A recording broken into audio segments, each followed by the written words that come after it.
Go to your WhatsApp and go to the conversation. Find out the audio that you want to save.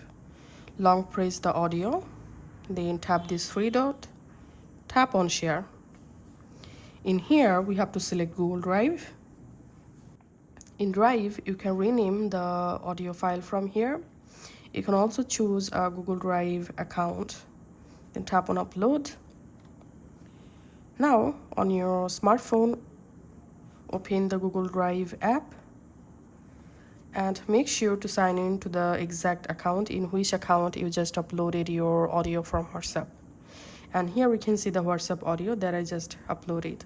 Now to save this audio in our phone, tap this three dot, tap on download, and now open Files app, go to Downloads folder, and here you will find the audio that you just downloaded from WhatsApp.